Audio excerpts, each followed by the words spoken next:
Hello and welcome to another episode of Just Jets. What is going on? I am Matt O'Leary, hanging out with episode 266 of Just Jets. I want to talk some of the three more confusing decisions the Jets have made during free agency. We'll try to talk through that. We'll answer your questions, a lot of draft talk, some free agency talk, and a whole lot more in this episode. I'm really excited to get into it with you guys.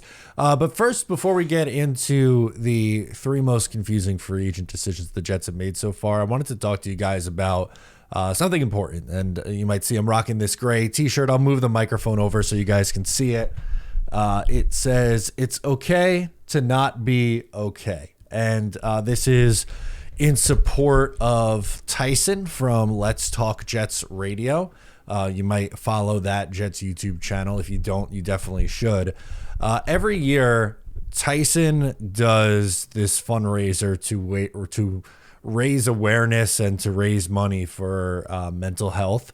He's a really big advocate for the fight in the mental health struggle and ending the stigma, so to speak, with mental health issues. And I always support him every year, and I wanted to bring it up on my platform and my channel because it's a cause that is something that I really believe in, and it's a cause that's near and dear to my heart. It's something that it affects everyone. I myself have my issues with anxiety and depression, and it's okay. That's something that is normal, and I think we have to talk about it more than just trying to push our feelings down. And I really appreciate what Tyson does for the community and for the Jets fans and for this Jets content world. Like, I've had the pleasure of meeting Tyson a few times. We hung out for, I think it was Jets Patriots a few years ago.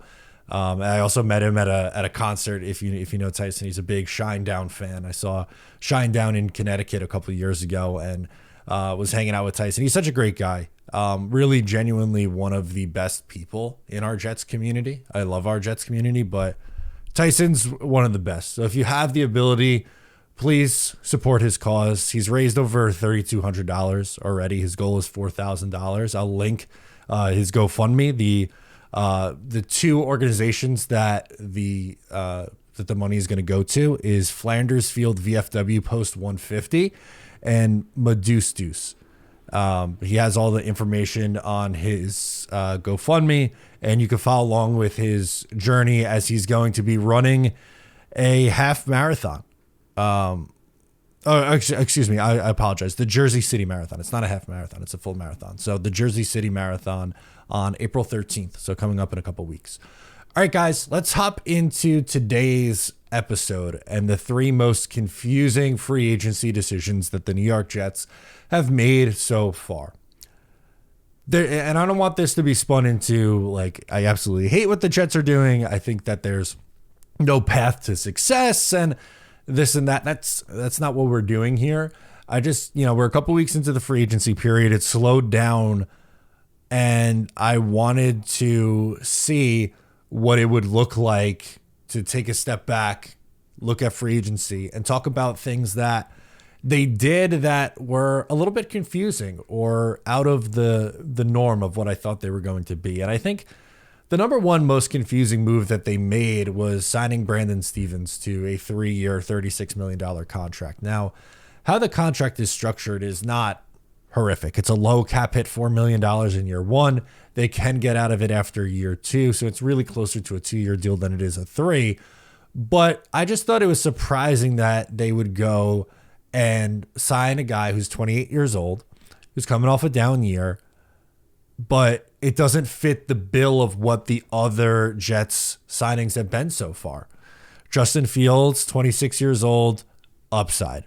Every other one of their signings have been guys who are pretty much 24, 25, 26, maybe 27 years old, and cheap flyer prove-it deals. Stevens didn't get a cheap prove-it deal. He got a legitimate starting outside corner money over a 3-year period. And 28's not old, but I wouldn't say he's on the younger side. He's a vet. 28, 29, 30, that's towards the tail end of a prime for a corner, and it doesn't come cheap. It comes on a 3-year contract, $36 million over those 3 years, 4 in year one, 14 and 14 the following 2 years as the cap figures. Now, if it hits, and I'm not saying there's no chance it hits, and I don't think I'm as down on the signing as some people are. Some people absolutely can't stand it, which is fair. He had a really bad year in 2024. If he plays like he did in 2023, then it's understandable. And I think it's a fine contract for a number 2 corner, considering what starting corners are getting on the open market nowadays. But it's confusing because it goes against the other line of thinking that they've had with pretty much every other contract, where it's been younger guy on a 1-year deal at very little cost. That's not what this has been. So that was the first one that jumped out to me that was a little bit on the strange side. The second one that I wanted to discuss was Tyler Conklin walking for $3 million. Now, I'm not really surprised in a way that the Jets let Tyler Conklin walk. It wasn't a guarantee that he was going to come back. I thought, the Jets should consider bringing him back. Not that Conklin's this, all pro, awesome tight end, but he's a solid contributor, even in a down year in, year 3 with the Jets. He's been a solid player for them, or was a solid player for them over the course of 3 years. And at the contract, for a $3 million up to $5 million, you would have thought all right, would you bring back Tyler Conklin to be a 1B or a number 2, depending on what you do in the draft, and you have that veteran in the room that at least what you're getting. Like Tyler Conklin on his worst day, probably 450 to 550 receiving yards and a good receiving option for a tight end. Right now, the Jets have Jeremy Ruckert and Stone Smart, and they're likely to add someone in the NFL draft, even if it's Tyler Warren in the first round, who I love and think would be a great pick and a great addition to this team. The guy's still a rookie, and there's going to be some bumps in the road, and it might be nice to have that vet in the room who could help along a rookie and a Tyler Warren, or any day 2 guy that they might take, Mason Taylor, Gunnar Helm, pretty much pick your favorite out of a hat, which one you think would be most enticing for the New York Jets to land. It'd be nice to have that veteran in the room, and especially at that cost. If the Jets were letting him walk and he signed with the Chargers, got like a 2-year deal and was getting $10 million a year or something like that, okay, fine. If that was if that was the reality, then okay, I understand why the Jets don't want to do that with a 30-year-old tight end. But on 1 year at $3 million, you don't want to take that flyer? That was just a little bizarre to me, considering the state of the rest of the room. It's barren. And I know that the draft hasn't come yet. They're going to add somebody else in the NFL draft, fully aware of that. But at that price point, that's something that I think they maybe should have considered here. And then the last one really for me is not the player that they chose, but the fact that this is pretty much the only player that's been added at this position of need. But Tyler Johnson being the only wide receiver added so far. This is something that they're going to have to do in the NFL draft. And I get it. They're not going to be able to fill every single need in one offseason through free agency. I understand that it's going to take the NFL draft as well. But Johnson has some upside, but is likely a number 4, number 5 wide receiver.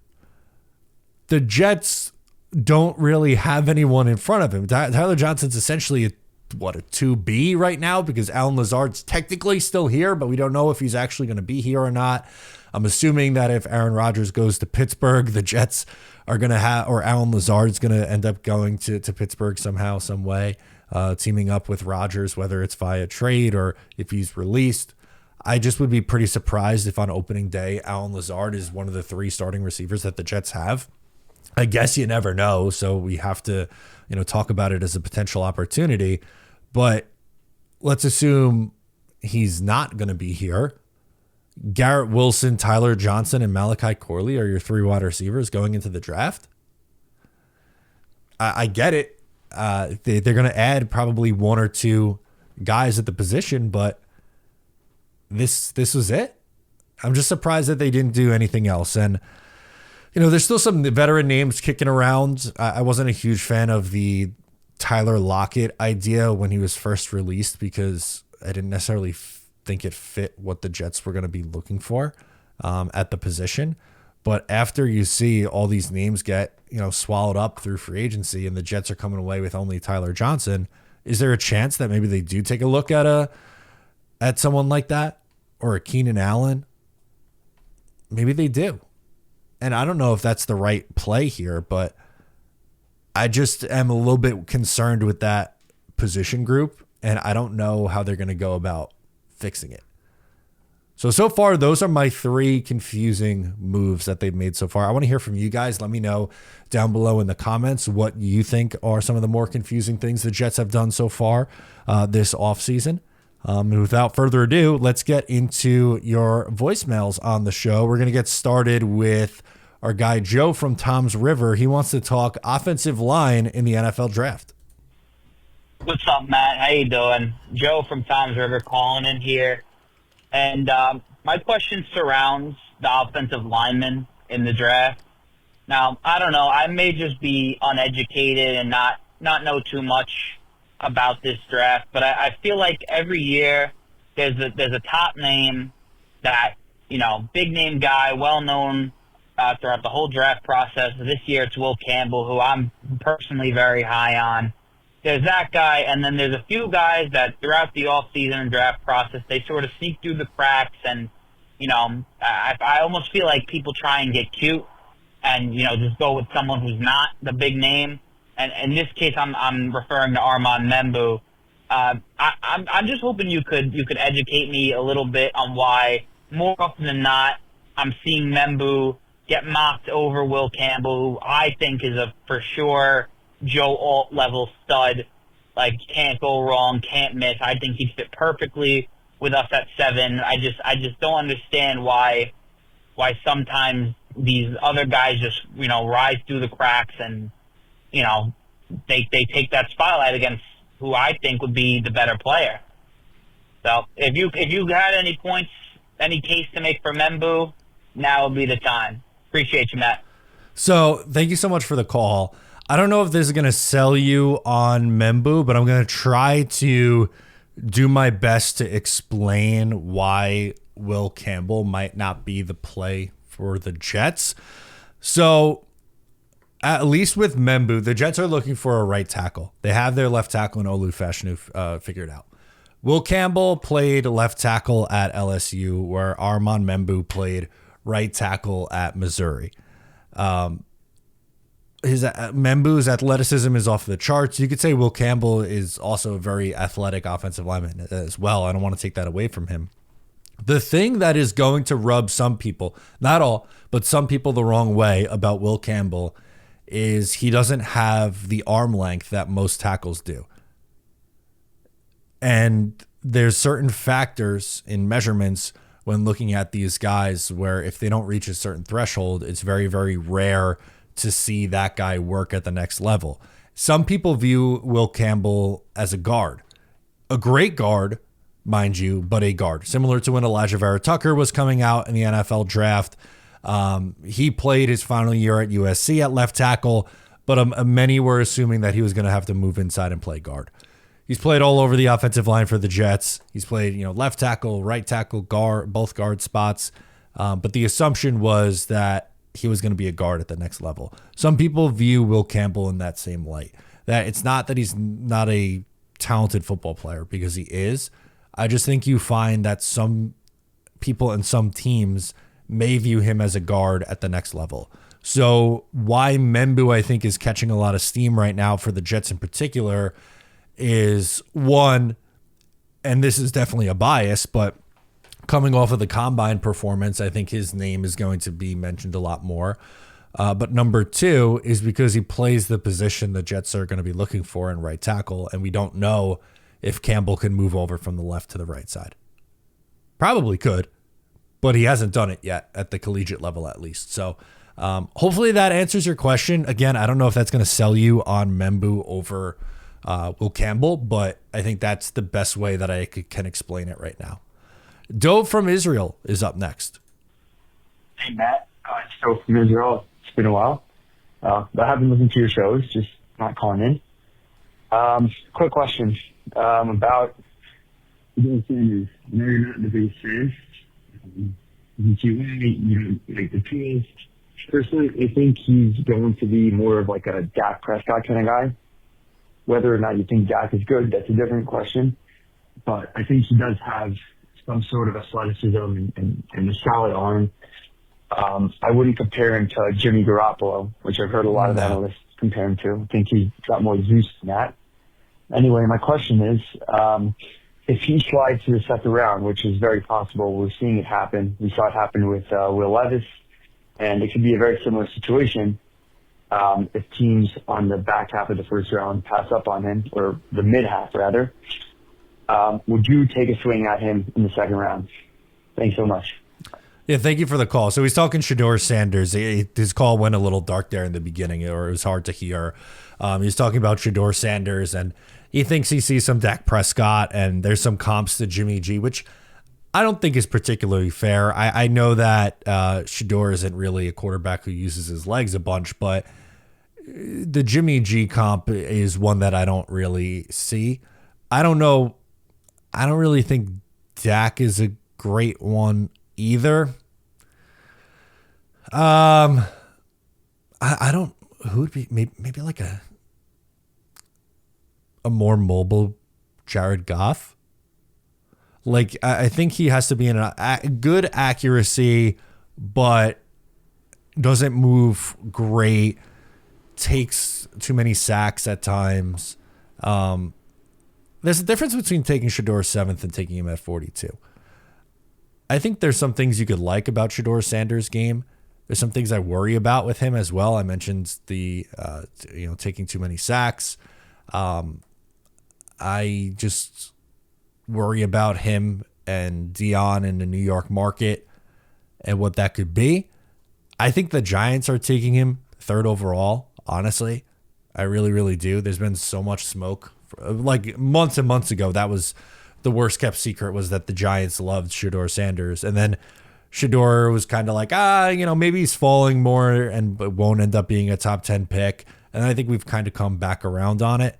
I think you'd have to consider it at 42, because at least if you took him at 42, that's probably not stopping you from taking a quarterback the following year if, for whatever reason, your second round dart throw doesn't work. But I like Shador. I don't love Shador. So to me, I'm not taking a quarterback in the top 10 that I don't love. But taking one at 42 is slightly different. And there is upside with Shador Sanders. So hopefully that answers your question. Let's go to JD in Jersey, who has some thoughts on the NFL draft. I was obviously chatting too much in the last email or voicemail, but our edge pieces, they're great, but they need to focus on, stopping the run a little bit better and, could help us even more. But I do like the Tyler Warren selection or Membu selection. Well, more Tyler Warren than Membu, because I feel like we definitely need that offensive weapon if we're not going to go Mason Graham. Now, we have a couple other right tackle options that I would be, satisfied with, maybe like Trent Brown, or taking a chance with Jedrick Wilson, throwing him at right tackle, top 10 left tackle pick.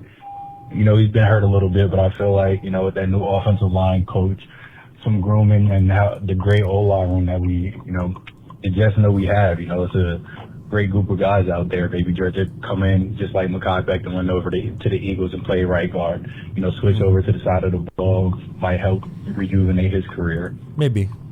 And then, some wide receiver options I was thinking that we could go for in the free agent period while they're still out there, seeing what you want to think about it, would either be Deontay Johnson or Keenan Allen.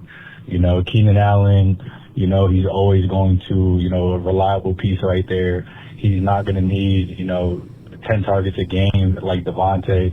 He still will be cool with his 5-6 targets, still getting his catches in the later years of his season, so he might not, be too strict on, I need the ball. He's going to let Garrett Wilson do his thing, and then, will still be that deep threat option and that go-to option on third down if we need to, you know what I mean? And Deontay Johnson, last year was kind of rough for him, but as far as like not playing and everything like that with the Ravens, but he's still a great receiver, has the ability to get open, has a little bit of speed, can play that slot receiver, give Garrett, his side of the field and let them go at it, and then still, touch the wide receiver class a little bit in the draft. But sorry for the long two messages, man.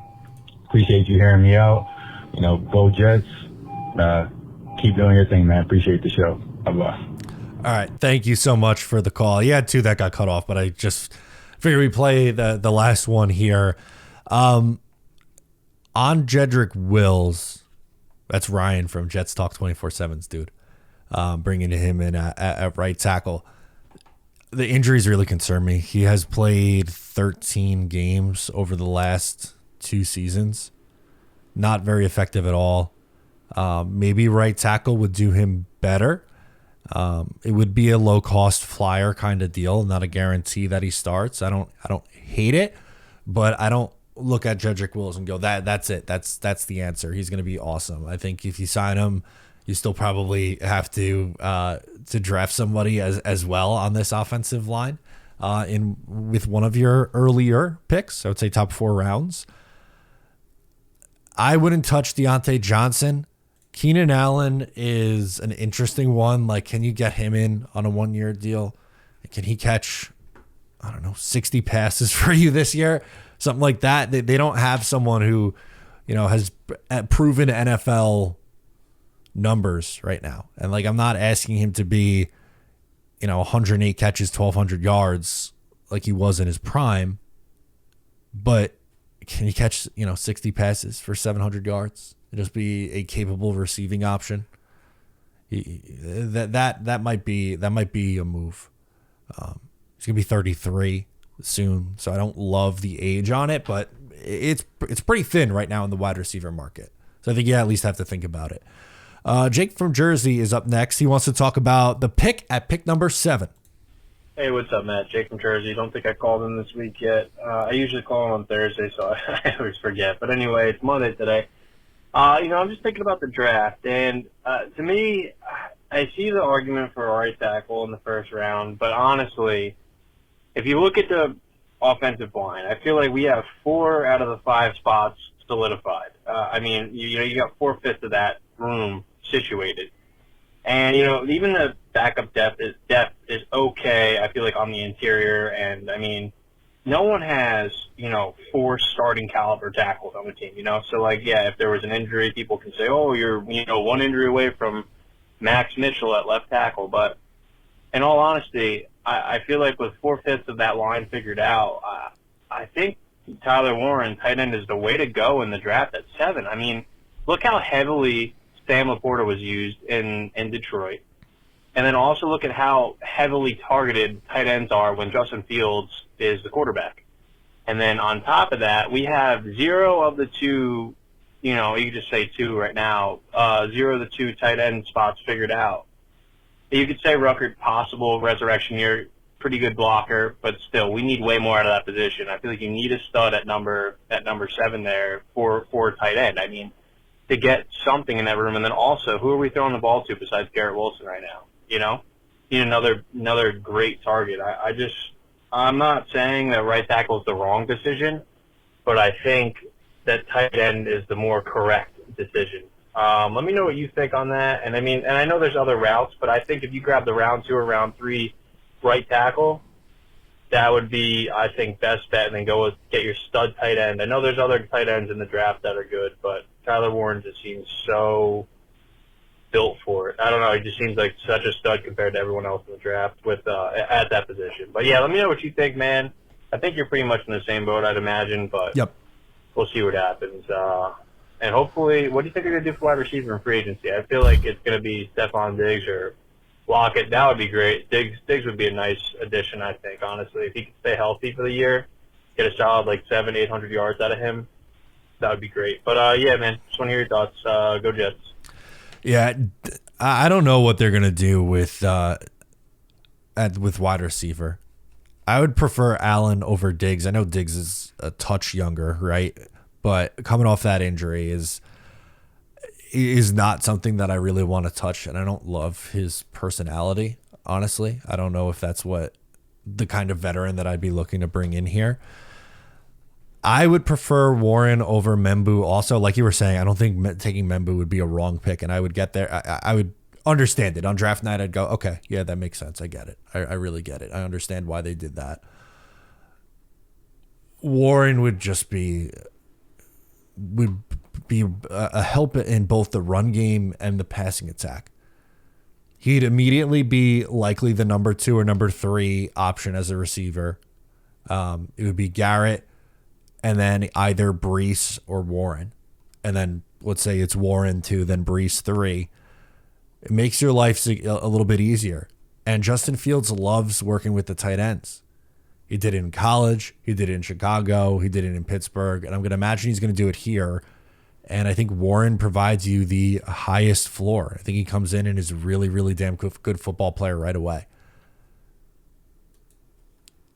I will never get mad at the Jets for taking an offensive lineman in round 1. I'm not saying I would be upset with it. But if both guys were available and I was making the choice, I would take Tyler Warren. Let's do Peter from Hudson Valley. He wants to talk strong safety, a sneaky position of need. Hey, Matt. It's Peter calling from up in the beautiful Hudson Valley on this Monday evening. Now that we are past 2 weeks into free agency and things have quieted down, way down on the front for the Jets. No new signings, no new visits, or anything like that seemingly going on at the moment. Wanted to take a look at the 70 guys that I mentioned from last week's call that are on the roster currently and under contract. And since I keep a spreadsheet myself of the Jets roster, so I always know who's coming and going, who's on the practice squad, who's getting cut, who's injured, all that type stuff. I basically took them all and slotted them into the depth chart, and just to see where things are. And the most glaring need right now, before we go into the draft, is strong safety. And I know I've mentioned, maybe they bring back Jalen Mills, but obviously things are quiet on that front. I believe one of the leading candidates that could be signed, someone you had mentioned, Blackman, had a visit today, Monday, with the Panthers. I don't sign a contract yet, but, one of those, if he leaves the building, maybe he still comes to visit the Jets. And that's a possibility. But obviously we want to draft someone like a Jonas Sanker, maybe Malcolm Moore, or Xavier Watts if you get him somewhat higher in the draft. And that would definitely fill that need. But who's going to be his backup? Because right now, the only other 2 safeties besides, Cisco and Adams, are your 2 free safeties, are Jarius Monroe, who was an undrafted free agent last year that stuck on the practice squad all year, and Jalen Simpson, who got added toward the end of the year when they needed some depth because Jalen Key, Mr. Irrelevant, wasn't working out. And, they needed another body. So just wondering if they look at the strong safety market, and maybe see if they want to trade for someone. Maybe they think someone is going to shake free as opposed to June 1st cut from another team. I'm just wondering how we're going to fill the strong safety role with this team, because that's the biggest overall need right now. That's my question for this week. I forgot to mention it previously. I think you just had 7 years on the channel, so congrats on that. Yes, thank you. And as always, go Jets. I can believe I've been doing this for 7 years now. I certainly can't. It's been an absolute blast and a ride. I appreciate the call, Peter, and for the congratulations. I like that you brought up Julian Blackman. I think he's the best available option to add. He's still on the young side, so he's 26. He'll turn 27 right before the start of the season. He's played a lot of both box safety, free safety, and slot. He really moves all over the formation and has had success pretty much everywhere. I'm not saying that he's great. Don't get it confused and be like, oh my God, this guy's going to be a home run. But can you sign him on a 1-year, $4 million deal and have him start 17 games for you and be okay? Yes. And there's value in that because the Jets don't have anyone there. Right now it's Tony Adams and Andre Cisco. Cisco's a free safety. Tony Adams is also a free safety and is probably better suited as a backup free safety. So bring in Julian Blackman, add a safety in somewhere in 3rd, 4th, 5th round, and go from there. Jonas Sanker is a great example. R.J. Mickens, Ray Mickens' kid. Great example. I know it's a legacy pick, but probably someone who you could get in the 4th, 5th, 6th round who has potential to be a one-day starter in this league. Would be a fan favorite too because, of that Jets connection with his father. So that would be my approach. I'd sign Blackman and then look to add someone in round 4, 5, 6 for that strong safety mold. I think that would be the play. And it's easy to go, well, strong safety is such a big need. You got to take one in the first 3 rounds. Well, the Jets only have 3 picks in the first 3 rounds, and they need a right tackle, a tight end, a wide receiver, an interior defensive lineman, and a strong safety. That's 5 positions and 3 picks. So 2 of those 5 are not going to end up getting filled. So they might have to push safety a little bit further down the board. Let's go out next up to Max from New Jersey. Wants to do some wide receiver comps in the NFL draft. Hi, this is Max calling it from New Jersey, and let's talk about some NFL drafts. So we're going to be comparing 2 wide receivers in this NFL draft that a lot of people are not really discussing. So we're going to discuss Matthew Golden versus Ted McMillan. So here are the pros of each of the receivers. So for Matthew Golden, he's a very good ball tracker. For someone under 6 feet, he's very speedy. He ran a 4.3 combine. He's 6'0", 195 pounds. His play style fits any offense in the NFL. Elite route runner / separation and then a good separator. And then a TikToker I recently saw on TikTok from a really good user. He's like analyzing NFL receivers from Daniel Stistell. He says that Matthew Golden is my wide receiver 1 over Ted McMillan.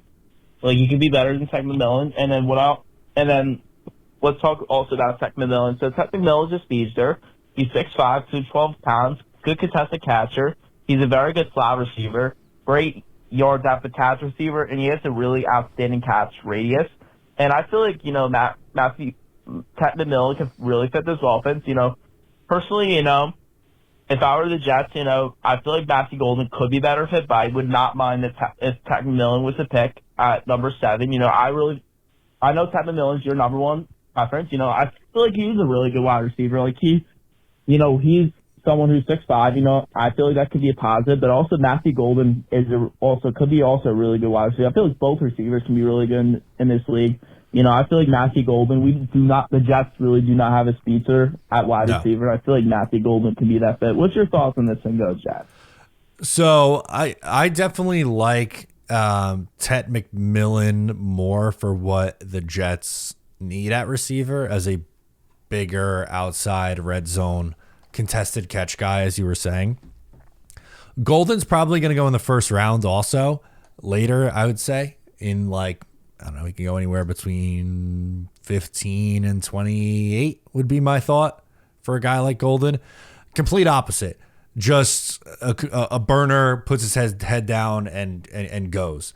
And the Jets don't really have that either, but my preference would be Ted McMillan for this team. Although the Jets are at, recording this on Tuesday, they are at Texas's Pro Day, and Matthew Golden is competing. So they're going to get a look at him this week, and who knows, maybe they fall in love with what he does at that level or at his Pro Day and what he can do at the next level. PG from Long Island is up next. Hello, Matt O'Leary. PG from Long Island here. Thank you, as always, for taking my call. A couple things, couple questions. You've talked about how there are 4 guys that you'd be happy with the 7th pick. Tyler Warren, Tim McMillan, Armand Membu, and Mason Graham. My question to you is, if you're the GM, you're at pick 7, you're on the clock, all 4 of those guys are there, who is your preference?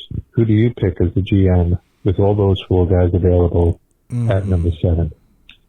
Second thing I want to talk about is the Jets have a problem coming up, and it's a good problem to have, but they need to re-sign a ton of players, the 2022 draft class, and looks like both Wilson and Gardner are going to get somewhere around $30 million based on recent signings.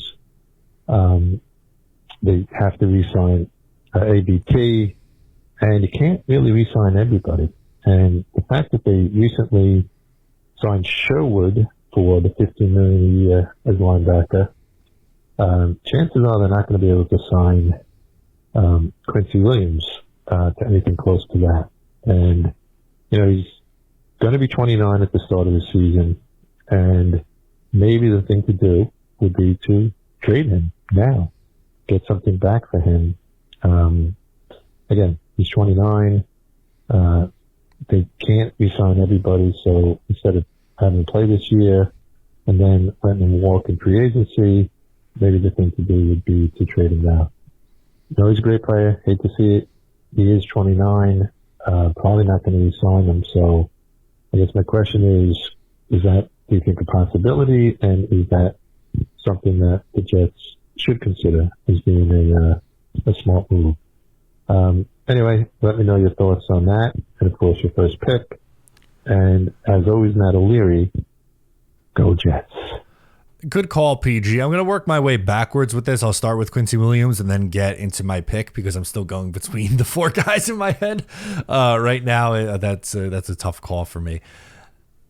I think that with Quincy Williams, it's interesting you bring this up because he's a fan favorite, was developed by the Jets, not drafted by the Jets, but he ended up developing with the Jets. Really good football player for the last couple of years. I agree with you. I don't think he re-signs after this year. So there's a strong likelihood he's on another team in 2026. Would they flip him for a mid-round pick now or play with him this year and settle for the comp pick the following year? Maybe that's the route that they would go. I've seen them put more of an emphasis on this comp pick formula. As of now, they would get a 4th round pick for Hassan Reddick in next year's draft, which they could use because they traded a 3rd round pick for Hassan Reddick. So now it's essentially just like, you're moving down around instead of completely losing that 3rd round pick. Maybe they'll take that approach. But I don't think we should discredit the thought of a Quincy Williams trade. It might be an uncomfortable conversation for some, but I do think it's something they may consider because I don't think he is on the team in 2026. All right, I thought about it long enough. I guess I'll say Tyler Warren, but it would be really between Tyler Warren or Mason Graham. That is so hard for me to pass up on one of those two guys. I think Graham is probably the better player, so maybe I should be making the case to take Graham. But I think Tyler Warren is a player who could establish what you are looking to do. There's been a lot of talk from Aaron Glenn and of changing the culture and coming in here and establishing an identity. Their punch you in the mouth, take no prisoners identity. Like that screams Tyler Warren to me. It really, really does. But Mason Graham would be so hard to pass up on too. So I narrowed it down from the 4 to those 2. And if you made me pick, I guess I would take Tyler Warren, but I can't get upset with any of those 4. And you can make the strong case for any of them. But I guess I'd be taking Tyler Warren because I think I could take a Tyleik Williams in the 2nd round. And I'd rather come away with Warren and Tyleik Williams than Graham and Mason Taylor, something like that. So hopefully that reasoning makes sense. Let's close with Brian from Oregon. Hey, Matt, how you doing? It's Brian out in Oregon. I just wanted to get your thoughts on how we're switching to essentially a ground and pound offense. My concern is we were incapable of running the ball effectively last year for any period of time. And we're magically going to transition to this, ass-kicking running team. So I just don't see it from my end. I just wanted to see what your thoughts were, and go Jets. Thanks. Scheme is going to be the biggest difference. I get what you're saying, right? Like, okay, 4 of the 5 offensive linemen are coming back. Breece Hall, Braylon Allen, Isaiah Davis are coming back. What changes? Well, I think the tight end room for one is going to change, and the scheme is going to change. The Jets were just so offensively broken last year. It was truly, truly remarkable. And maybe they still have a little bit more of a ways to go before that ground and pound identity is truly established, right? It might be hard to do in just that 1 year, but I think scheme is going to be the biggest reason for it. And I think, adding another tight end, adding, another right tackle to this mix, and honestly, the threat of Justin Fields being a big play waiting to happen with his legs, all three of those combinations are going to make a big difference here. And I think that's really the big reason. Guys, thank you so much for tuning in to another episode of Just Jets. I'm Matt O'Leary. Subscribe if you're new, and I'll catch you next time.